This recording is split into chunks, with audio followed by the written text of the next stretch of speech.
Sean todos bienvenidos a un nuevo programa de Diálogos USB, liderizado por el Decanato de Estudios Profesionales bajo la producción de la Dirección de Servicios Multimedia.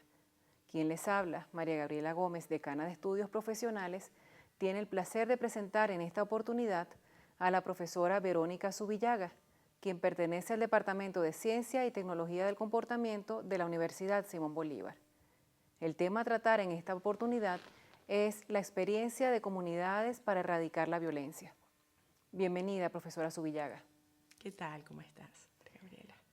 En la actualidad, cada vez más la sociedad vive con temor por la situación de violencia en la que está sumergida nuestro país.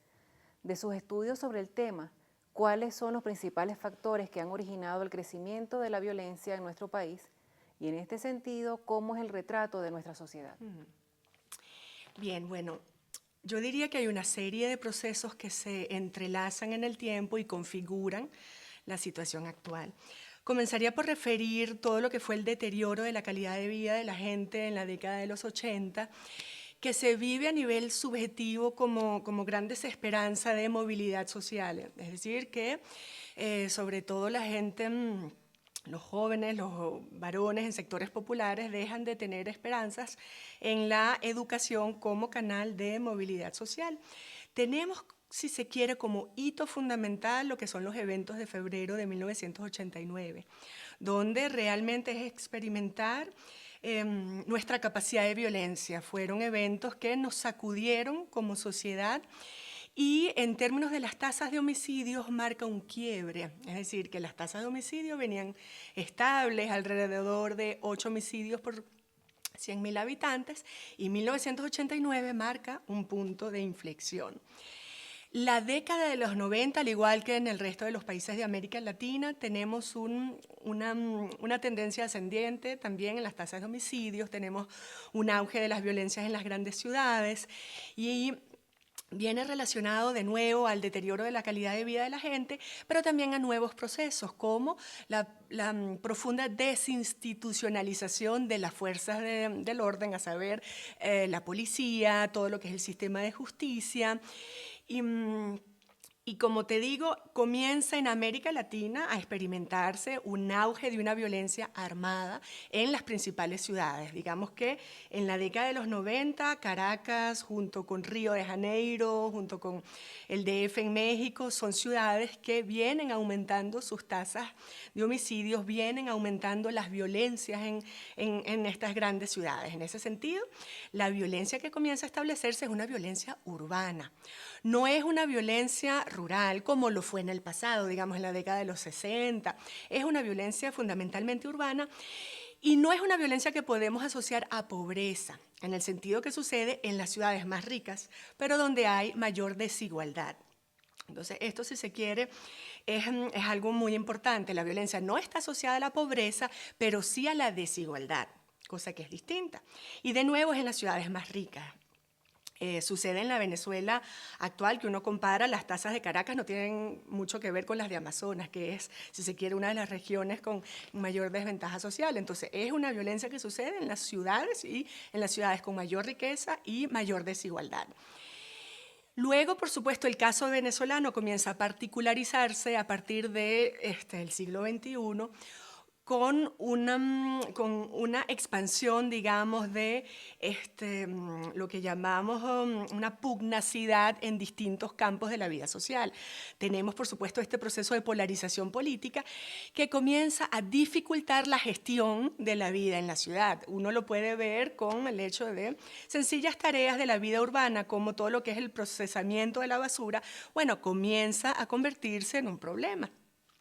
Por supuesto, en un ámbito como el de la seguridad ciudadana, que depende de la articulación y la coordinación de las distintas instancias, esta pugnacidad o esta incapacidad de trabajar coordinadamente entre las distintas instancias, a saber, estatal, regional y a nivel de las alcaldías, genera disrupciones, genera incapacidad de abordar la situación. Tenemos, también un fenómeno muy notable en la Venezuela actual, es el deterioro todavía la agudización del deterioro de la policía. Entonces, los agentes policiales no solamente no protegen, sino que comienzan a ser ellos mismos factor de crimen. Es decir, son los policías también los que están involucrados en redes criminales. Pero además comienza a instaurarse un discurso muy peligroso de plomo a lampa, de el mejor malandro es el malandro muerto, es decir, discursos, se visibiliza como las opciones para lidiar con la violencia o con la delincuencia es la matanza sistemática. Entonces tenemos una cifra, es decir, al aumento de las tasas de homicidios, tenemos el aumento también de una categoría que reúne en gran proporción muertes violentas como resistencia a la autoridad. Resistencia a la autoridad es una categoría que incluye desde incivilidades o desobediencias a la policía, pero reúne mayormente muertes en supuesto enfrentamiento. Entonces tiene, si se quiere, el crecimiento de la acción ilegal de la policía. Esto genera, es como un círculo vicioso, o nosotros lo llamamos una espiral fatal. Mayor violencia por parte de las fuerzas policiales, mayor violencia por parte de los jóvenes, la ciudadanía en general genera repliegue, es decir, el miedo que se instaura en la ciudad genera repliegue, abandonamos el espacio público, despolitizamos la violencia, porque la violencia es un asunto profundamente político, pero en el sentido de política original, es decir, tal como nos plantea Hannah Arendt, es decir, el desafío de convivir juntos siendo diferentes. Entonces vivimos la violencia a partir del repliegue, del miedo. La ciudad comienza a transformarse. Podemos ver que si en la década de los 90 la ciudad comienza a fragmentarse, comienzan a haber casetas de vigilancia, comienzan a erigirse, a elevarse los muros, ya en el siglo XXI la gente comienza a agregar púas electrificadas, es decir, que si en la década de los 90 tenemos un modelo que Teresa Caldeira, que es una socióloga, llama el modelo de segregación urbana por la fragmentación urbana, en este nuevo siglo yo lo llamo el modelo del confinamiento amenazante. Es decir, no solamente elevamos los muros, pero también agregamos púas eléctricas, anuncios que dicen peligro, si usted se acerca, su integridad será gravemente amenazada, como aparecen cada vez más en carteles. Entonces tenemos una sociedad profundamente crispada. A ver, usted ha estado trabajando con una actividad que un grupo de mujeres han venido realizando en un barrio para lograr el cese al fuego de jóvenes armados. ¿Cómo nace esa iniciativa y quién la coordina?